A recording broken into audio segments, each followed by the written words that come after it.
জয় গুরু।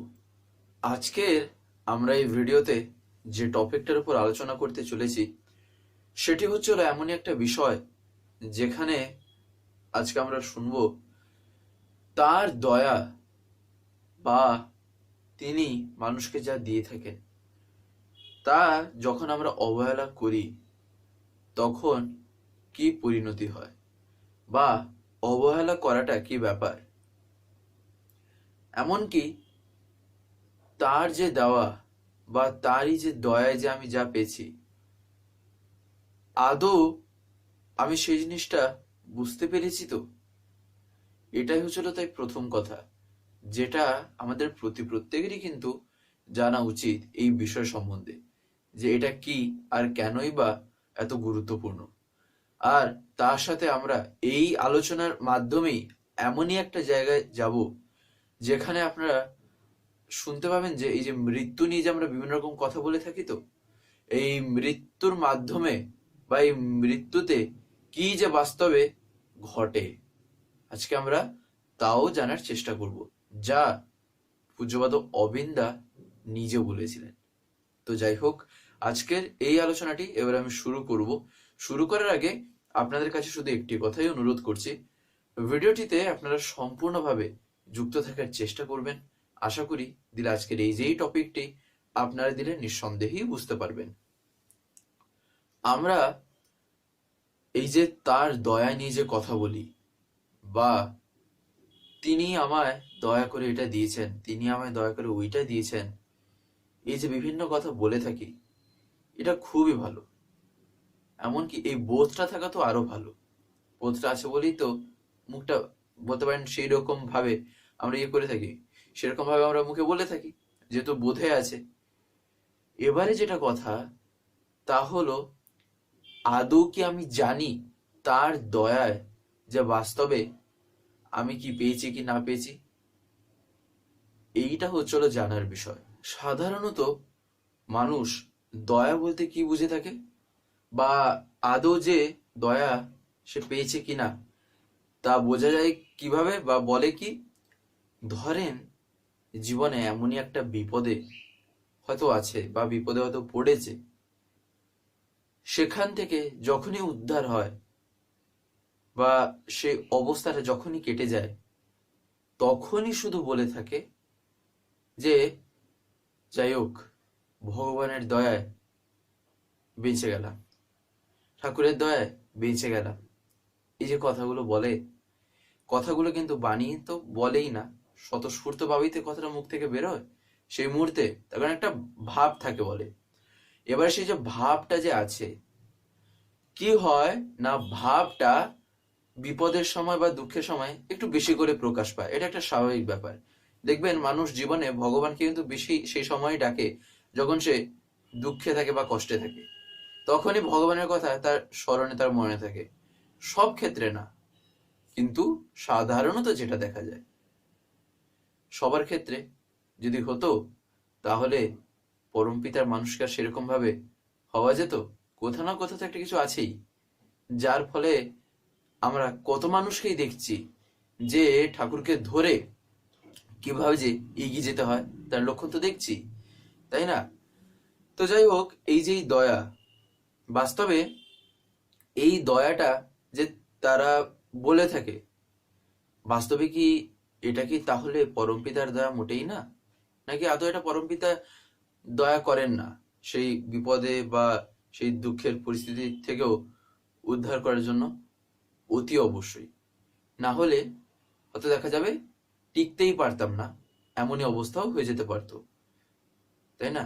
Beyond বলে তো একটা জিনিস আছে, সে বিয়ন্ডটা একমাত্র তিনিই দেখতে পারেন, তিনি সেটা ধরতে পারেন, সে ক্ষমতা ইষ্টু আচার্যেরই থাকে, তাই না? তাই এবারে যখন আমি সেই পরিস্থিতির সম্মুখীনে যখন আমি ওভারকাম করার চেষ্টা করছি বা যখন উদ্ধার হলাম বা যাই হলাম না কেন, তখন যে বলছি তার দয়ায় হয়ে গেলাম কেন, তার কারণ সেই মুহূর্তে কি হয়, অতিরিক্ত ভাবে দেখবেন আমাদের মনে কিন্তু তার কথা আসে। এইবারে আসা যাক দয়া কথার মানে কি। দয়া কথার মানে হলো রক্ষা করা। অর্থাৎ তখনই অতিরিক্ত ভাবে এই যে আমরা তার কথা চিন্তা করছি, কখন না যখন বিপদে পড়ছি, তখন তাহলে কি করা হলো? রক্ষা করা হলো। পরম পূজ্যপাদ শ্রী আচার্যদেব কিছুদিন আগে এই বিষয় নিয়ে একটা কথা বলছিলেন, অর্থাৎ তার দয়া নিয়ে এই যে কথা, সেখানে আচার্যদেব বলছেন, আমি যদি তাকে যদি দয়া না করি তাহলে তিনি কিন্তু আমায় কখনোই দয়া করতে পারবেনই না, তিনি আটকে যাবেন। তিনি চাওয়া সত্ত্বেও পারেন না।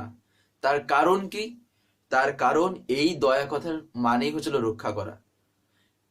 এইবারে ব্যাপারটাকে লজিক্যালি দেখা যাক। আচার্যদেব এই যে কথাটা বললেন, তার কথা মানে তো কোথাও না কোথাও আছে, নালে তিনি কেন বলছেন? দেখেন তো, বিপদের সময় তার কথা যে আমি মাথায় আনছি, তার বা বলতে পারেন তার কথা বা তার চাল চলন যাই বলি না কেন, সেই মুহূর্তে যে আমার চিন্তায় আসছে, তার মানে কি? তার মানে তো আমার ভিতরে আমি তো তখন তাকে তো রক্ষা করলাম। এখানে রক্ষা করা মানে কি?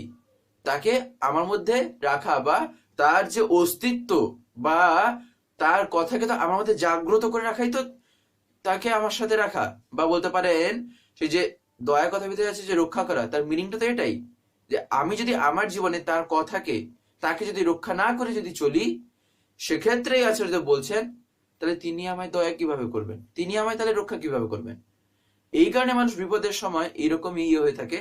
সেই সময় অতিরিক্ত ভাবে তার যখন চিন্তা আসে, তার চিন্তা যখন আসে, সেক্ষেত্রে রক্ষাটা আপনা থেকেই সে করে, যার ফলে সেদিক থেকেও সে রক্ষাটা পায়।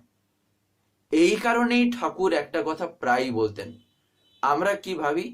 আমরা ভাবি, দেখবেন মানুষের দুঃখের সময়, কষ্টের সময় তার পাশে দাঁড়াতে হয়। আর কি ভাবি? যে আনন্দে আছে, যে সুখে আছে, তার কাছে কেন যাব, সে তো একদম বিন্দাস আছে, তাই না? এইখানেই এবারে আসছে ঠাকুরের কথা, যেখানে শ্রী ঠাকুর বলছেন কারোর দুঃখে বা কষ্টের সময় তার পাশে দাঁড়ানো তো খুবই ভালো কথা, এটা চাইও, পরমপিতা সন্তানের লক্ষণ হওয়া চাই এইরকমই। কিন্তু তার মানে এই না যে আনন্দে আছে, যাকে আমি দেখছি বাইরে থেকে আনন্দ, যাকে আমি দেখছি বাইরে থেকে সে সুখে আছে, হয়তো তার একটা লাক্সারিয়াস লাইফ দেখলাম, ভেবে নিলাম সে তো আনন্দে আছে, সুখে আছে, আমি কি তার মনটাকে পড়তে পেরেছি? তার মনে তো হাজার রকমের তো দরদ ভরে থাকতে পারে, তাই না? মানসিক শান্তিটা কিভাবে সে মানে পাচ্ছে, বা আদৌ আছে কিনা মানসিক শান্তিতে, সেটা কি আমি কখনো দেখেছি? তাই না?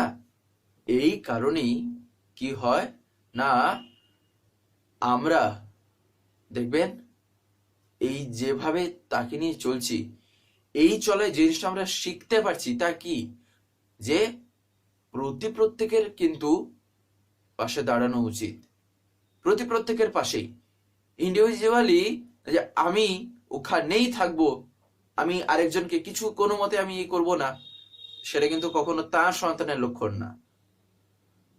তার সন্তানের লক্ষণই হলো সে সবাইকে আপন করে তুলতে পারবে।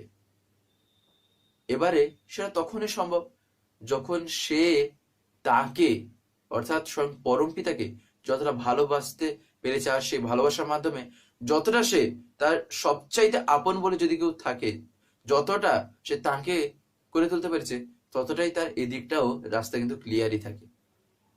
তখন এগুলো আপনা থেকেই হয়, তাই না?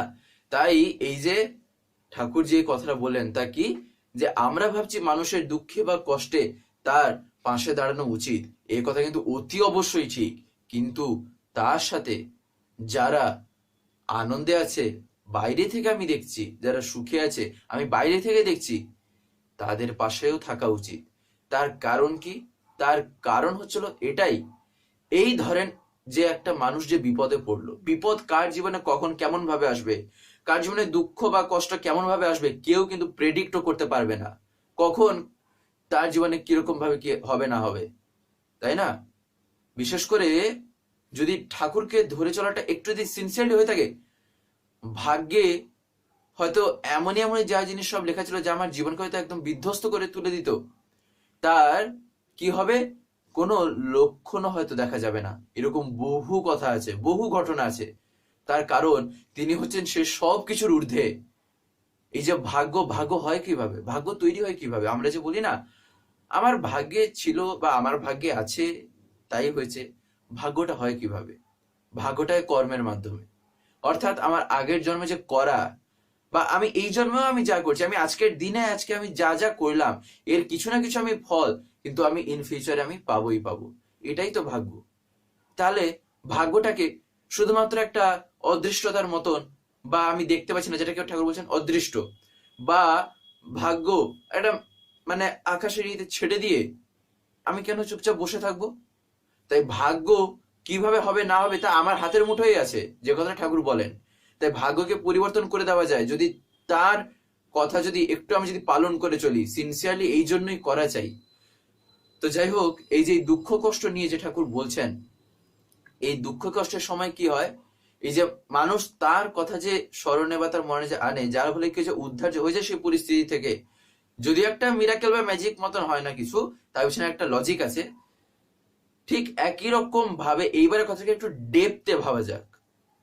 ঠাকুর বলছেন এই যে দুঃখ বা কষ্ট তার জীবনে যে এসেছে, সেই আশাটাকে যদি আমি বন্ধ করে দিই, তাহলে সেক্ষেত্রে কি হবে? এইখানেই তো আসছে তার দয়ার কথা। তার দয়াকে আরো কিভাবে অনুভব করব? ঠাকুর বলছেন সে যে দুঃখ বা কষ্ট বা যাই বলে না কেন, সেটাকে আমি যদি কমিয়ে দিই, তাহলে সেক্ষেত্রে সেটা এবারে সম্ভব হবে কিভাবে? সম্ভব হবে তখনই যখন আমি আগে থেকে তাকে ধরে রাখবো, তাই না?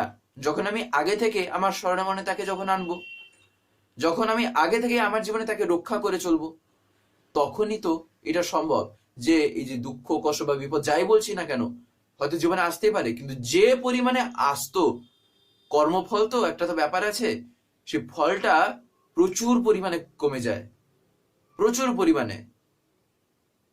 তার কারণ কি? তার কারণ আমি যে কর্ম করে, আমি যে ট্র্যাকে আমি পা রেখে আমি যে কর্মফলটা করেছিলাম বা যেটা আমি ইনফিউচার পেতাম, আমি সেই লাইনটাতেই আর নেই, আমি লাইনটাকে চেঞ্জ করে আমি ঠাকুরের লাইনে এসেছি। যার ফলে সেটাকে আমি যখন নেই, আমি ধাক্কা কোন দিক দিয়ে খাবো? এত ধাক্কা খেতেই আমি পারবো না, তাই না?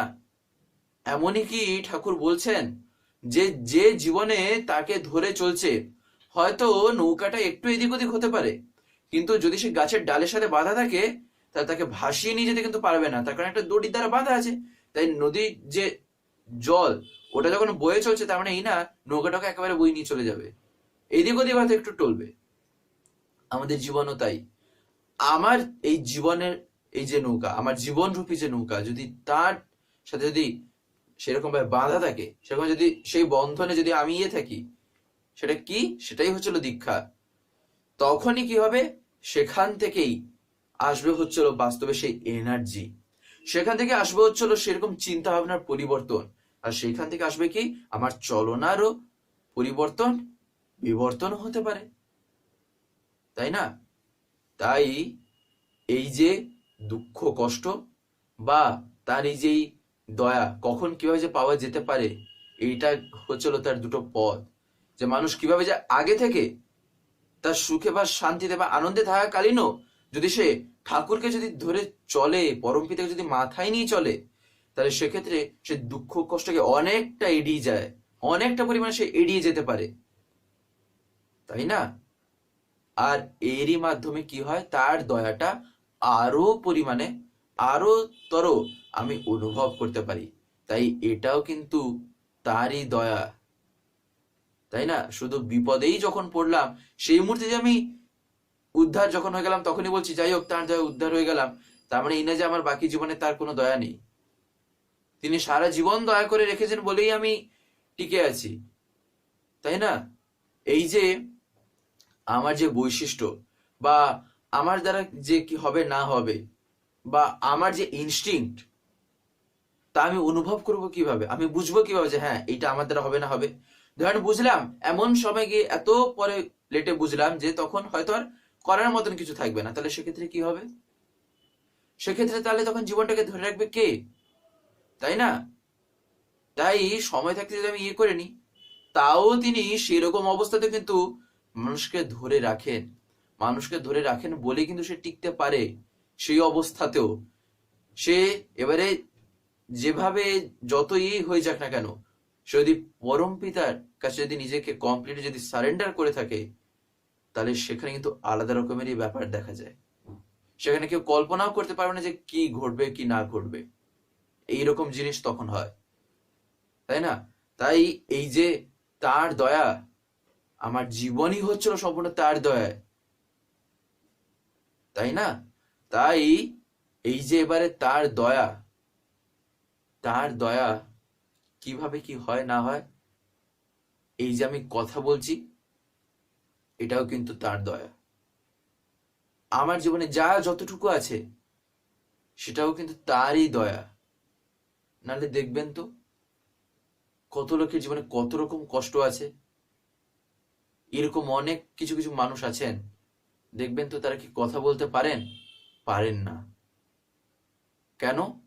সেক্ষেত্রে তাদের যে একটা অসুবিধা বা যাই বলেন না কেন, সেক্ষেত্রে সেই চাপের দরুন বা তাদের বডির যেরকম সে অনুযায়ী তাদের মুখ থেকে বা আমাদের যে জীব বা বলতে পারেন যে কথা বলার সময়, এগুলো দেখবেন বায়োলজিতে পড়ানো হয়ে থাকে যে কিভাবে কি আমাদের যে পুরো মুখের যে বলতে পারেন যে জিনিসটার মাধ্যমে যে আমরা কথা বলে থাকি, বিভিন্ন যে অর্গানস আছে, সেই অর্গানস গুলির মাধ্যমে কিভাবে যে আমাদের মুখের ভিতরে যে তা নাড়াচাড়া করে। এই যে আমরা এক একটা যে লেটার বা একটা যে শব্দ বলছি, দেখেন জিভটা উপর নিচ হয়, দাঁতটা এদিক ওদিক হচ্ছে, আমাদের লিপস এদিক ওদিক হচ্ছে, তাই না? সেইটা অনেকেই তো করতে পারেন না, অনেকেই মানে যাদের সে অসুবিধাটা আছে। তাহলে তাহলে এটা কি আমার মানে তার পাওয়া দয়া না? কিন্তু আমি হয়তো দেখা যাবে এটা পাওয়া সত্ত্বেও আমি তার অপব্যবহার করছি, তাহলে সেক্ষেত্রে কি ঘটবে? সেক্ষেত্রে যেটা ঘটবে, আমার কোনো না কিছু একটা মাধ্যমে আমি কিন্তু এই কর্মফল আমায় কিন্তু ছাড়বে না, যদি না আমি অনুতপ্ত হয়ে, যদি না আমি সঠিক পথে এসেছি। ছাড়বে? ছাড়বে না। দেখবেন অনেকে আছে যারা হাঁটতে পারে না, এরকম অনেকে আছেন। তাহলে দেখে তো তাদের জীবনে কত কষ্ট, তাই না? এবারে যদি আমি যদি আমার হাঁটাটাকে যদি সৎভাবে যদি না কাজে লাগাই, তাহলে এবারে কি হবে? তার দয়াটাকে তো অপব্যবহার করা হলো, তাই না? আমি অবহেলাও করলাম। এদিকে বলছি তার দয়া আমি পাচ্ছি না, বাস্তবে তার দয়া আমি বুঝেছি কতটুকু, যে আমি মানে তা প্রেডিক্ট করব বা আমি তা করবো যে হ্যাঁ আমি এতটুকু পেয়েছি অতটুকু পাইনি। তার দয়া বোঝা কি মানে কি একটা সাধারণ কথা? এমন অনেক কিছু আছে যেখানে তার দয়া এমন ভাবেই ঘটে, কেউ তার খোরাক পর্যন্ত পায় না যে কিভাবে দয়া ঘটে গেছে। এরকম বহু ঘটনা আছে। হয়তো একটা লোক রাস্তা দিয়ে যাচ্ছে, যদি একটা কোনো কারণবশত যদি কোনো অ্যাক্সিডেন্ট বা যাই একটা হয়তো তার ইতে লেখা ছিল, সেক্ষেত্রে কি যদি সে নর্মালি সেই অবস্থাটাকে বা সেই সময়টা যদি কাটিয়ে যায় আর কিছু যদি না হয়, সেক্ষেত্রে কি এত সহজে কেউ বুঝতে পারবে? পারবেই না। সে তো আমি তো নর্মালি তো রাস্তায় হেঁটে হেঁটে গেলাম, হেঁটে হেঁটে চলে এলাম, কোথায় কিছু হলো না। কিন্তু কে জানে যে তার ভিতরে কত কি আছে না আছে? কেউ কি জানে? কিন্তু যদি ঘটে যেত, সেক্ষেত্রে কি না বসে দুঃখ করতাম, কষ্ট পেতাম, কাঁদতাম, তাই না? স্বাভাবিকভাবে যেটা হতো। কিন্তু আমি কি আর সেই অবস্থাটা পর্যন্ত কি আমি বসে থাকবো? না। আমি চাই যেন আমার সেই রকম অবস্থা না হোক। কেন না? তার কারণ কি? তার কারণ হচ্ছিল মানুষের যে এইরকম যে অবস্থা হয় না, এটা কিন্তু দেখে তিনি কিন্তু কখনো খুশি হন না, তিনি আনন্দ পান না। তার কারণ এগুলি যার উপরে ঘটছে তারা কে? অর্থাৎ এই যে আমরা, এই যে আমি, আমি হচ্ছি কি, আমরা যে প্রতিকে বলি, কি বলি? আমি হচ্ছি তার সন্তান। এবারে ভাবেন তো, বাবার সামনে সন্তান যদি কষ্ট পায়, সন্তান যখন দুঃখে থাকে, তখন কি বাবা কি আনন্দ করেন নাকি ফুর্তি করেন? বাবার মনে যে কত কষ্ট হয় সেটা কেউ কিন্তু বলতে পারে না। পিতামাতার মনে কতটা যে কষ্ট হয় যখন তার সামনে তার সন্তান যদি কষ্ট পায় বা কোনো কিছু একটা এমন অবস্থা পড়ছে, খুবই দুঃখে আছে, তাহলে তারা কিভাবে আনন্দে থাকবেন? তাকে আনন্দে থাকতে পারবেন? পারবেনই না। কেন? এইরকমই, এই প্রকৃতির নিয়মই তাই। আর যেখানে আসছে পরম পিতার কথা, আমি কি বলছি না, তিনি জানা সত্ত্বেও, তিনি দেখা সত্ত্বেও আমার এরকম ইয়ে করছেন, আমার এই অবস্থায় আছে, তিনি করবেনই বা কি? আমার কর্ম যদি তাই হয়, তাই তো তিনি বারবার বলছেন যে কর্মটাকে চেঞ্জ করতে। যেসব হচ্ছে অসৎ কর্ম, অসৎ কর্ম মানে কি? অসৎ মানে আমরা বিশাল বড় একটা কিছু ভেবে বসি। অসৎ মানে আমরা যা যা ভাবি, ঠাকুর বলছেন অসৎ মানে হচ্ছে যা জীবন বৃদ্ধির সহায়ক নয়। এবারে নিজেরই অবজার্ভ করা দরকার, আমি যা যা করছি তার ভিতরে কোনটা জীবন বৃদ্ধির সহায়ক হয় না, সেগুলো দেখতে হবে, তাকে ধরে বুঝতে হবে, অনুভব করতে হবে, দিয়ে ছাড়তে হবে সেগুলো, দিয়ে সৎ যা, অর্থাৎ যা জীবন বৃদ্ধির সহায়ক, সেগুলোকে জীবনে ধরে চলতে হবে, তাই নয় কি? আর এইরকম ভাবেই কিন্তু বাস্তবে তার মনের মানুষ হয়ে ওঠা যায়, আর তার মানুষ হওয়া যায়। এটাই হচ্ছে তার পথ। এইরকম যে করতে পারে না, তার জীবনে কিন্তু কোনো কষ্ট বা কোনো দুঃখই থাকে না। এমনকি দুঃখ দুঃখ যদি আসে, তার ভিতরে এমন ভাবে আনন্দে থাকে, দুঃখ দেখলে ভয় পাবে, এমনই অবস্থা, তাই না? এইরকম ভাবেই চলা উচিত। এই যে মৃত্যু, এই যে এত শত মাঝে যে একটা মৃত্যু, যে আবার একটা জিনিস আছে, এই যে দুঃখ, কষ্ট, ডিপ্রেশন, তার যে আরো একটা ভাগ কি না, ওয়ান অফ দেম হচ্ছে একটা মৃত্যু। সেখানেও আবার জিনিসটা দেখা যায় তা কি, আমরা ভাবছি মৃত্যু একটা এমনই জিনিস যেখানে সবকিছু শেষ হয়ে গেল। কোথাও লেখা আছে এইরকম সবকিছু শেষ হয়ে গেল? একটা দেহের একটা মানে প্রকৃতির নিয়ম অনুযায়ী একটা বিনাশ হলো, দেহটা যা ইয়ে হলো, তার ভিতরে যে আত্মা বা তার ভিতরে যে সোলটা আছে, যে সত্তার আছে, তার তো অস্তিত্ব তো আছে, তাই না? এই যে আমরা বলি মৃত্যুর পরে সে কোথায় থাকে, বাস্তবে যে তাকে ধরে জীবনে চলে না। পূজ্যপাত অবিন্দা একদিনই কথা বলছেন, যদি যজন যাজন ইষ্টবৃত্তির নাম ধ্যান এগুলো যদি একটু সিনসিয়ারলি যদি করা থাকে, বাস্তবে আমাদের জীবনের লক্ষ্য কোথায় জানেন? আমাদের জীবনের লক্ষ্য হচ্ছে হলো দয়াল দেশ। এই কথাটা পূজ্যপাত অবিন্দা বলেছিলেন। দয়াল দেশ বা দয়াল ধাম যে কি, তা মানুষের জীবনের লক্ষ্যই হচ্ছিল সেই জায়গা, তাই না? আর আমরা মৃত্যুকে ভয় পাই, আর আমরা মৃত্যুতে এত ভেঙে পড়ি, তাই না? তাই এইগুলোকে চিন্তা করা দরকার, ভাবা দরকার। মৃত্যু মৃত্যু যদি ভাবেন, তো এবার যদি মানুষ যদি সেই রকম যদি জন্মহার বা মৃত্যুর যদি না হতো, তাহলে পপুলেশন যদি দেখা যায়, তাহলে সেটা কোথায় গিয়ে দাঁড়াতো আজকে, তাই না? এটা হচ্ছে একটা ন্যাচারেরই একটা এটা প্রকৃতির নিয়ম, যেটা হবেই হবে। সবারই কোনো না কোনো একটা দিন হয়। তাহলে কি আমি তা দেখে কি ভয় পেয়ে যাবো, নাকি তা দেখে বসে থাকবো ও সবকিছু তো একদিনই হবে? এগুলো হচ্ছিল বোকামি, বা এগুলো হচ্ছিল কিন্তু কখনোই তার সন্তানের লক্ষণ হয় না। পূজ্যপাদ বর্তমান শ্রী আচার্যদেব কিছুদিন আগে এই বিষয়ে একটা কথা বলছিলেন, যে এই যে আমরা মৃত্যু নিয়ে যে এত ভয় পেয়ে থাকি, যে বাস্তবে যে মৃত্যুকে নিয়ে ভয় পায় না, তার মানে সে জীবনে কিন্তু তেমন করে কিছু কিছু উঠতেই পারে না, তেমন কোনো কিছু সে করে উঠতে পারে না। এই যে কিছু কিছু করব, কিছু কিছু করব না, এই যে ভাবনাটা, এই ভাবনা ভাবতে ভাবতেই জীবনে শেষ মুহূর্ত পর্যন্ত হয়ে যাবে, তাই না? তার কারণ তার ভয় আছে। তো ভয় রেখে কি লাভ? সেই যখন আছি তাহলে কিছু করি, আনন্দ করি, মজা করি, তাই না? এইরকম ভাবে জীবন কাটানো উচিত।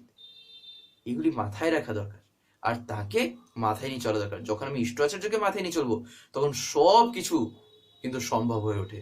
যেখানে মঙ্গল থাকে সেখানেই কিন্তু সম্ভব হয়, তার মানে এই না যে এখানে অমঙ্গল আছে সেটাও সম্ভব হয়ে উঠবে, তাই না? তো যাই হোক, আজকের এই ভিডিওটা এবার আমি এখানেই শেষ করব। শেষ করার আগে আপনাদের কাছে একটি কথাই বলবো, যদি আজকের এই ভিডিওটি আপনাদের ভালো লেগে থাকে তাহলে একটি লাইক করে দেবেন, সবার ভিতরে শেয়ার করে দেবেন, কেমন লাগলো নিচে একটি কমেন্ট লিখে জানাবেন। আর যদি চ্যানেলটিকে কোনো সাবস্ক্রাইব করে না থাকেন, তাহলে অতি অবশ্যই চ্যানেলটিকে সাবস্ক্রাইব করে পাশের বেল আইকন প্রেস করে অল করে রাখতে একেবারেই ভুলবেন না, আরো এরকম বিভিন্ন নতুন এবং ইন্টারেস্টিং ভিডিও সবার আগে পাওয়ার জন্য। জয় গুরু, বন্দে পুরুষোত্তম।